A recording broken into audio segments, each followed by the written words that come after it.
بینندگان گرامی و ارجمند برنامه‌های دیدنی تلویزیون علم و طبیعت، نشر نوبتی برنامه صاحب خرد با معرفی یکی از عالمان برجسته علم ادبیات شناسی پیشکش شماست. در صفحه تاریخ ادبیات شناسی معاصر تاجیک نام عالمان وطنی با حرف‌های روشن ثبت گردیدند، زیرا آنها تمام تلاش و اندیشه علمی خود را به آموزش روند تشکل ادبیات امروزی بخشیده، با پژوهش‌های عمیق، تحلیل‌های برجسته و نظر خاص علمی در محیط علمی و ادبی موقع شایسته پیدا نمودند. قهرمان امروزه برنامه صاحب خرد از شمار چنین نفران است که عمر خود را صرف علمی ادب کرده است.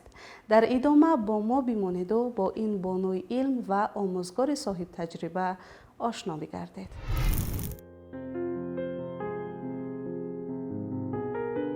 در جامعه معاصر نقش آموزگاران در تشکل جهانبینی نسل جوان به نهایت مهم است.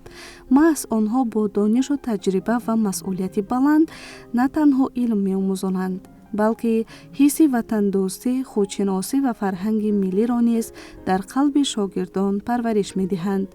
یکی از چنین شخصیت‌های ارزنده در ساحه علم فیلولوژی و معارف مملکت نرگس اصلانووا میباشد که با فعالیت علمی و آموزگاری و پژوهش‌های ارزشمندش در آموزش میراث ادبی تاجیک سهم نظررس گذاشته است.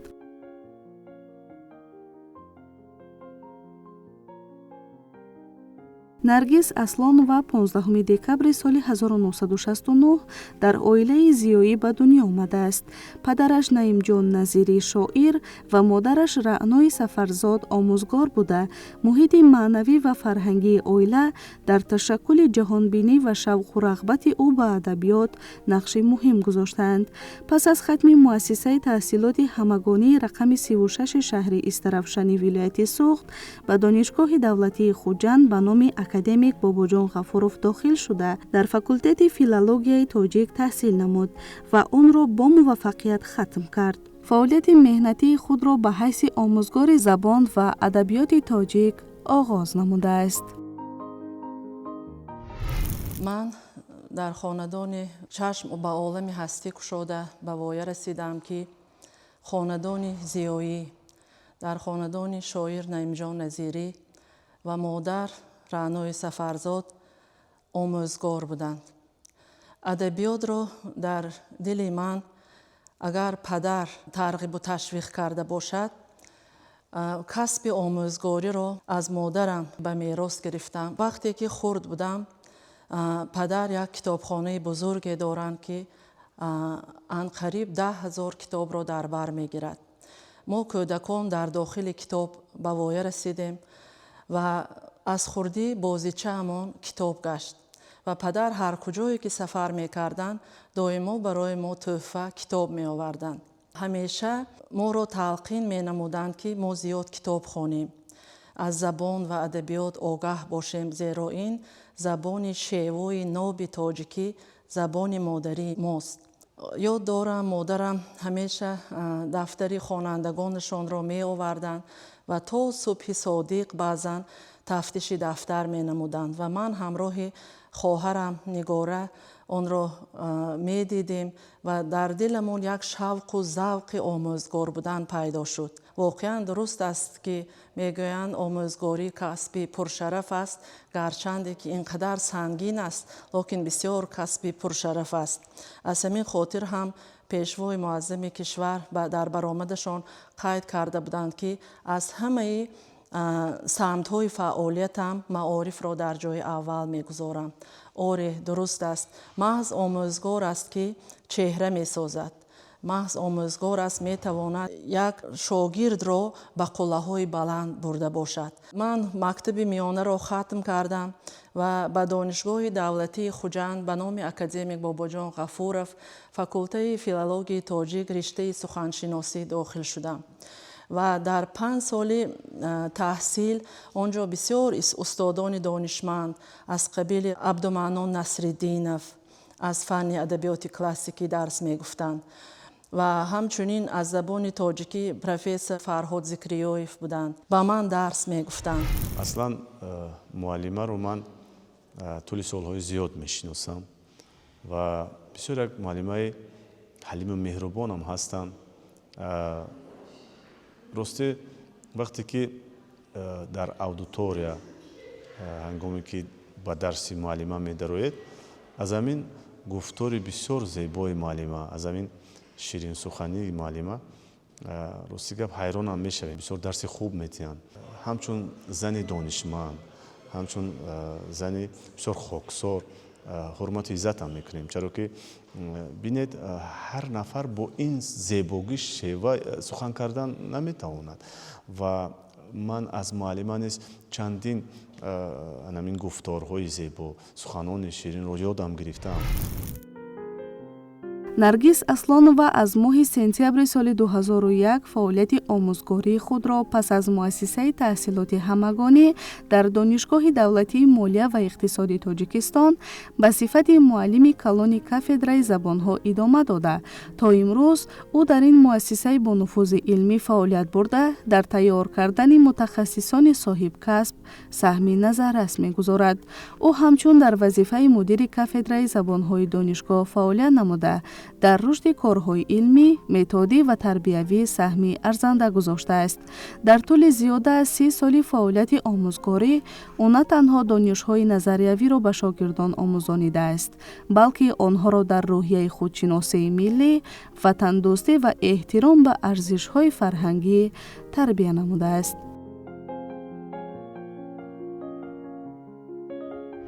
пас аз хатми донишгоҳи давлатии хуҷанд ба номи академик бобоҷон ғафуров як муддат дар мактаби миёна фаъолият кардам. аз фанни забон ва адабиёт дарс мегуфтам. аз соли 2001 то имрӯз 25 сол ин ҷониб аз рӯи мақоли дарахт дар як ҷо месабзад дар ҳамин донишгоҳи давлатии молия ва иқтисоди тоҷикистон кор ва фаъолият карда истодам. муаллима Аслонова Наргиз солиёни зиёд мешавад ки дар ин даргоҳи муқаддас дар донишгоҳ ба ҳайси профессори кафедраи забони тоҷикӣ кор ва фаъолият менамоянд. муаллима хеле малакаи хуби педагогӣ дошта, ба насли наврас ва ҷавонон аз фанни забони тоҷикӣ, аз имлои забони тоҷикӣ дарс мегӯянд. муаллима Аслонова дар фонди тиллоии донишгоҳ ҳамчун як омӯзгори муваффақ, ҳамчун як омӯзгори пешқадам фаъолияти корияшонро идома дода истодаанд. муаллима муаллифи чандин китобҳо ҳастанд. муаллима беш аз 400 мақолаҳои илмӣ ва оммавӣ доранд ва ҳамзамон дар вазорату идораҳое ки бевосита ба татбиқи қонуни забон ҷаласаҳо ва семинарҳо мешаванд, муаллима Аслонова дар онҳо фаъолона ширкат меварзанд. аз рӯзҳои аввале ки мо бо муаллимаи бисёр азиз меҳрубон Аслонова Наргиз ҳамкорӣ дорем, бисёр як шахсияти варзида, донишманд ва дар дорои хислатҳои бисёр хуби инсонӣ ҳастанд, ки дар раванди кор ҳамеша маслиҳатгару раҳнамои мо ҳастанд. мо бо муаллима ҳамеша ҳамкорӣ мекунем. муаллима бисёр дар тарбияи маънавии донишҷӯён саҳми бисёр бузург доранд, махсусан дар баланд бардоштани ҳуввияти миллӣ, худшиносии миллӣ, ватандӯстии донишҷӯён ҳамеша саҳм мегузоранд ва дарсҳои ҳамеша рангорангу ҷолиб ҳастанд. муаллима аз рӯзҳои аввали ба кори таълиму тарбия омаданашон то имрӯз ҳамеша ҳамин касби худро сидқан дӯст доштанд ва дар раванди таълиму тарбияи донишҷӯён ҳамеша саҳми арзандаву баланде гузоштанд ва онҳо ҳамеша кӯшиш мекунанд ки бо донишҷӯён бисёр муносибати нек, ҳатто модарона дошта бошанд ва тамоми он донишу малакаву маҳорате ки дар ботини хеш доранд барои донишҷӯён диҳанд. ва ҳамин аст ки донишҷӯён ба муаллима бисёр як эҳтиром, як самимияти беандоза доранд. ҳамеша ба дарсҳои муаллима бо як ҷидду ҷаҳд ва майлу рағбати зиёд ҳозир мешаванд ва кӯшиш мекунанд ки дар дарсҳои муаллима ҳозир шаванд, аз бисёр дарсҳои пурмазмуну шавқовари муаллима баҳравар шаванд.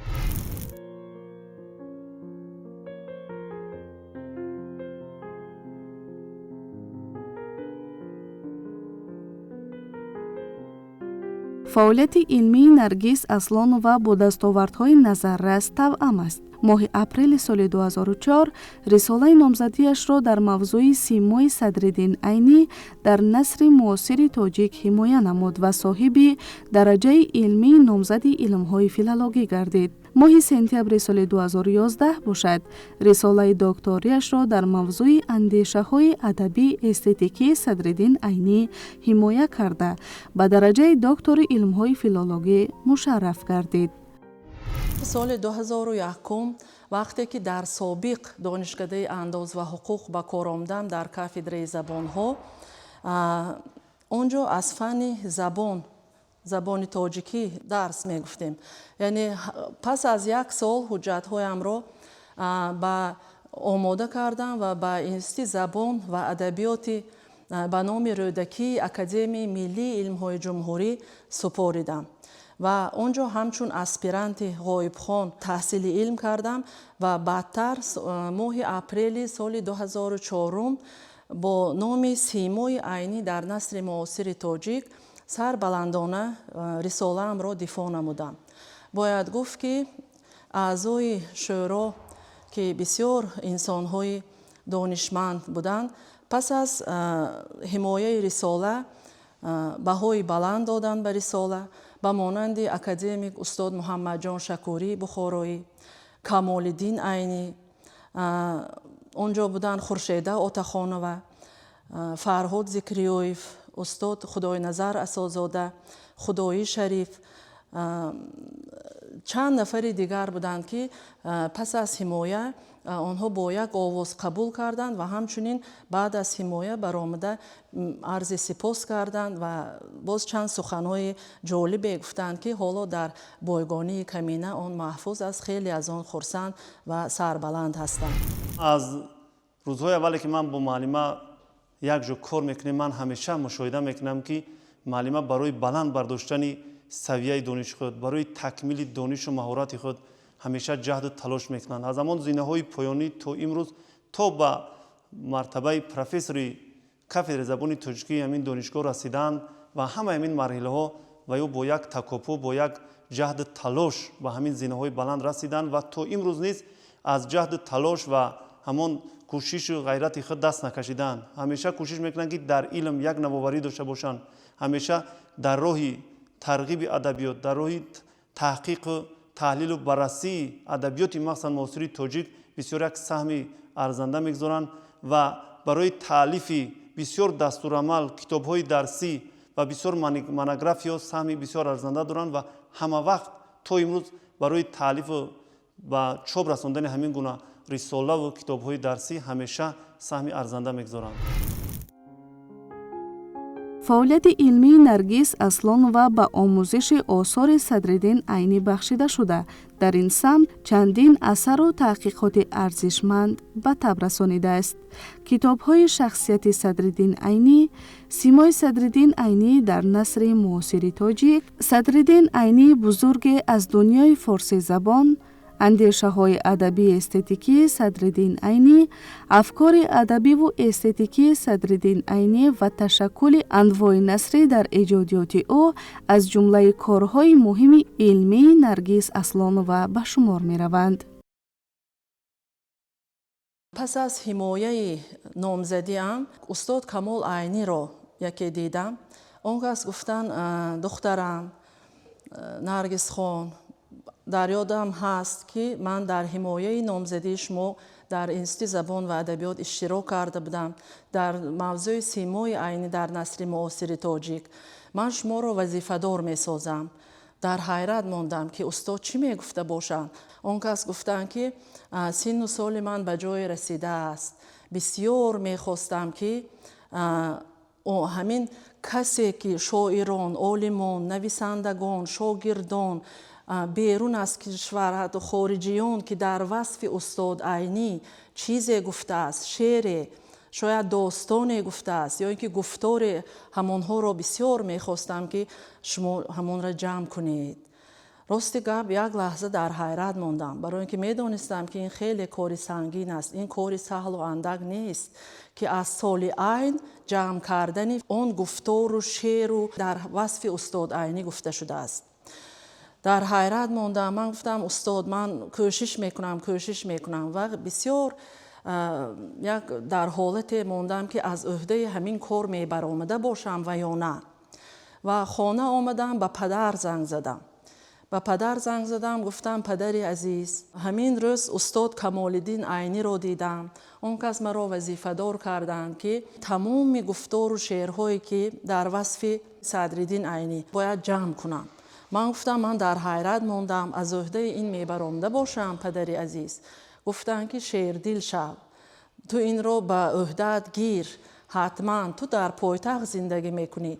کتابخانه فردوسی همین یک لحظه که از درس بیرون موندی، یگان لحظه خالی شد، حتما رو همونجا باید که من تمام روزنامه و مجله، تمام کتاب‌های شاعران را بکوبم که در وصف استاد عینی چی گفته باشم. در مدت 3 سال همین گونه یک کتاب شد، 100 شعر با نام صدرالدین عینی، بزرگ از دنیای فارسی زبان. 100 شعر مخلصان، شاعران، نویسندگان، عالمان، خادمان سیاسی، 100 شعر و 120 گفتار جمع آوردم. وقتی که این را از چاپخانه گرفتم، از نشریات، چون از تنور نان گرم را میکنی، زود بداهتا سایه دست نوشتم و به استاد به خانه اشان بردم. گفتم استاد عزیز، آنچه که شما میخواستید اجرا شد، یعنی همین کتاب روی چاپ آمد. به حد استاد خرسند شدن.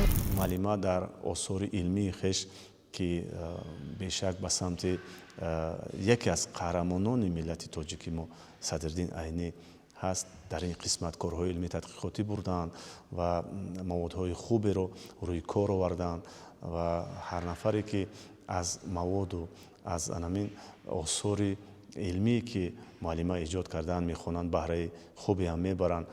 چرا که بینید در مورد قهرمان تاجیکستان صدرالدین عینی اینقدر مواد یافتن و آوردن و سخن کردن کاری سهل و آسان نیست و من فکر میکنم که معلم‌ها در برابر اونی که درس میگویند به شاگردان تعلیم میتین، تربیت میکنند، اینچنین به حیث استاد زیر راهبری خودشون چندین نفرها رو برای کارهای علمی تحقیقاتی راهنمایی کردند که این هم البته زحمت زیادی خود معلم‌ها است. حالا در سمت کارهای علمی تحقیقاتی هر نفرم نمیتواند که به جای موفق شود و من دیده ایستادم که در حقیقت معلم‌ها هم با شاگردان یعنی دانشجویان و هم با نفرانی که پیوسته به کارهای علمی تحقیقاتی رساله‌های علمی می‌نویسند همکاری می‌کنند.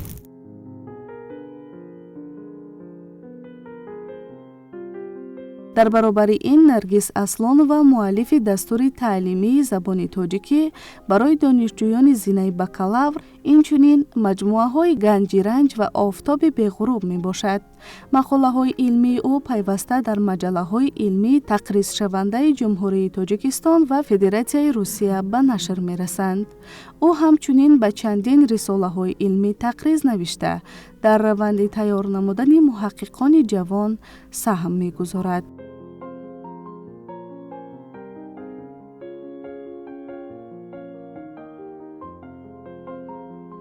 در برابر حمایه رساله نامزدی و رساله دکتری اینجا منوگرافی ها چاپ کردم، سیمای عینی در نثر معاصر تاجیک. این کار نامزدی من است که به شکل کتاب چاپ شد. من این کار دکتری من است، اندیشه های ادبی استتیکی صدرالدین عینی. باز در برابر اینها گفتنی هستم که باز کتاب دیگر افکار ادبی استتیکی عینی و تشکل انواع نثری در ایجادیات او و من این شخصیت عینی. همچنین باید گفت که دستور تعلیمی زبان تاجیکی برای 6 فاکولته دانشگاه دولتی مالیه و اقتصاد تاجیکستان نوشته شده است، برای دانشجویان غیر فیلولوژی که بسیار کتابی و از روی سیلابوس برنامه ما است که ما الان دانشجویان ما از این کتاب میخوانند و همچنین به مناسبت 35 سالگی مقام دولتی گرفتن زبان تاجیکی این رو روی کار آوردم. اینجا اگر ما در مورد زبان و سخن، بزرگی زبان و سخن، ارج گذاشتن نسبت به زبان سخن اگر جمع می آوریم، شاید و جلد کتاب ها می شود. اینجا قطره از بحر است برای دانشجویان و سایت تعلیمی که اینجا ضرب المثل و مقال، شعرها، گفتارها در وصف زبان و سخن جمع آورده شده است.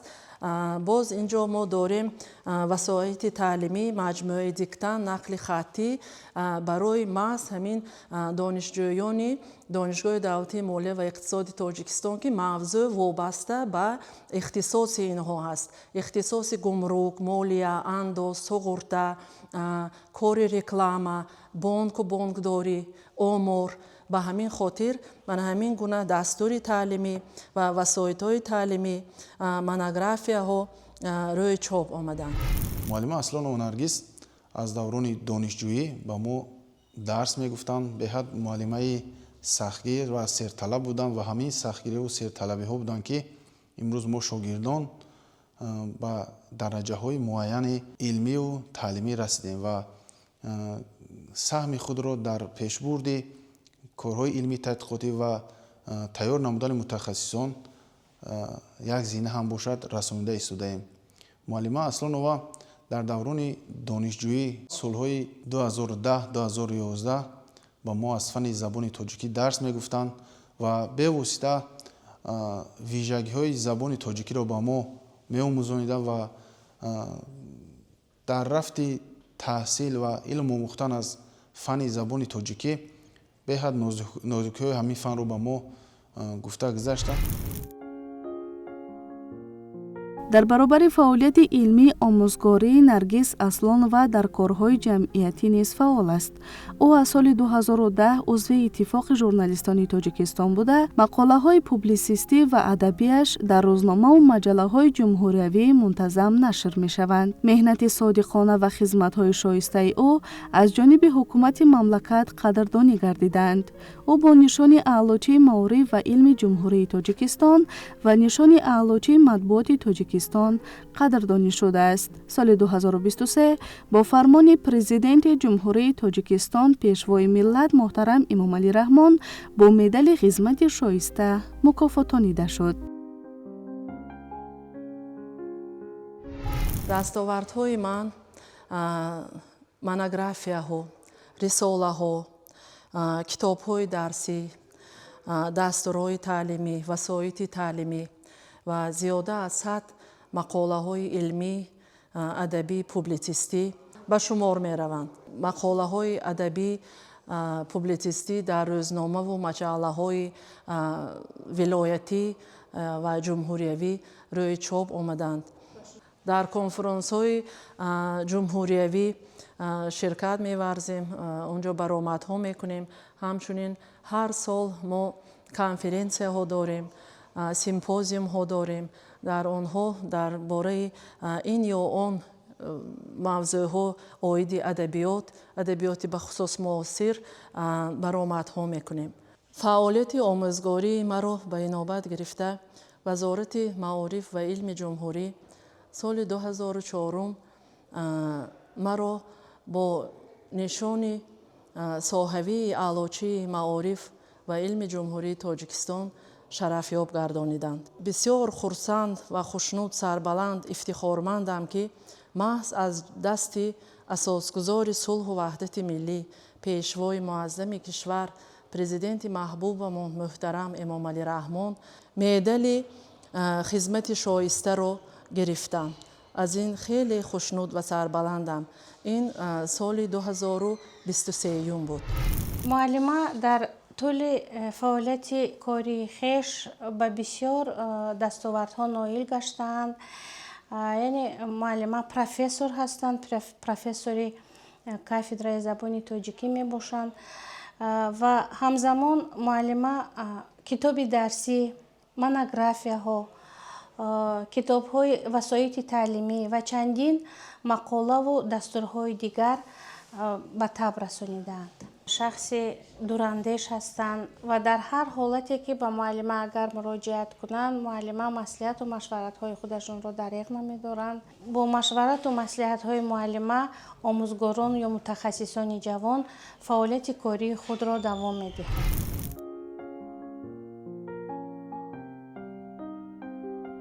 имрӯз Наргиз Аслонова ҳамчун профессори кафедраи забони тоҷикӣ дар Донишгоҳи давлатии молия ва иқтисоди Тоҷикистон фаъолият бурда, таҷрибаи бои омӯзгорӣ ва илмиашро ба насли ҷавони донишманд интиқол медиҳад. Бо заҳмати пайгиронааш садҳо донишҷӯ аз мактаби илмии ӯ гузашта, имрӯзҳо дар муассисаҳои таҳсилоти олӣ ва марказҳои илмӣ фаъолият доранд. ӯ на танҳо донишҳои назариявиро меомӯзонад, балки бо таҷрибаи шахсӣ ва муносибати хиратмандона ба муҳаққиқони ҷавон роҳнамоӣ мекунад.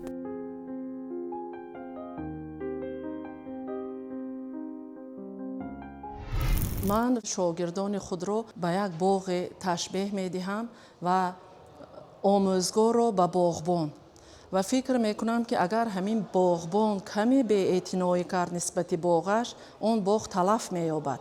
вазифаи асосии омӯзгор ин тарбия кардани шогирдон аст. 8 сол ин ҷониб озмун бо номи фуруғи субҳи доноӣ китоб аст, роҳандозӣ шудааст ва шогирдони мо дар ин озмунҳо зиёд иштирок мекунанд. мо онҳоро омода мегардонем, шеърҳо медиҳем, ҳам наср, ҳам назм. мо бо онҳо яъне омодагӣ мебинем, иштирок мекунанд, ҷойҳои намоёнро сазовор гаштанд. дар донишгоҳи давлатии молия ва иқтисоди Тоҷикистон бисёр чораҷӯиҳо барои сатҳи дониши донишҷӯро баланд бардоштан мегузарад. ҳар гуна озмунҳо, викторинаҳо гузаронида мешавад доир ба ихтисоси ин ё он ихтисосе ки мо шогирдонро дарс меомӯзонем.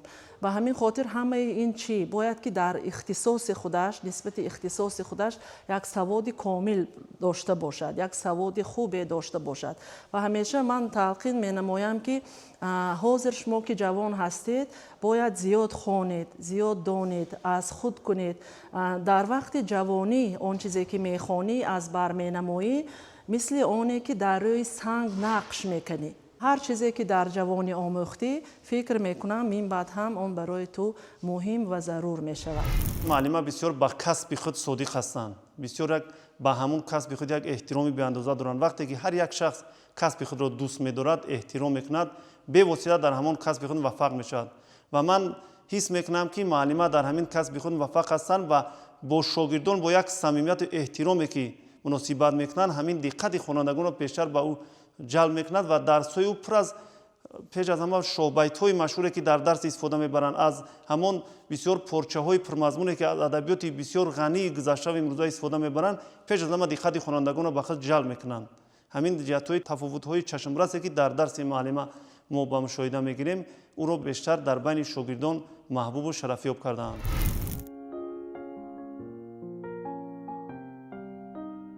профессор Наргиз Аслонова аз зумраи он олимону омӯзгороне мебошад ки фаъолияти илмӣ, омӯзгорӣ ва ҷамъиятии худро ба рушди маориф ва фарҳанги миллӣ бахшидааст. меҳнати содиқона, таҳқиқоти арзишманд ва тарбияи шогирдони донишманд ӯро ба яке аз чеҳраҳои шинохтаи соҳаи филология табдил додааст. нақши чунин шахсиятҳо дар пешрафти илму фарҳанги тоҷик бениҳоят муҳим буда, фаъолияти онҳо барои насли ҷавон намунаи ибрат ва мактаби таҷриба ба шумор меравад.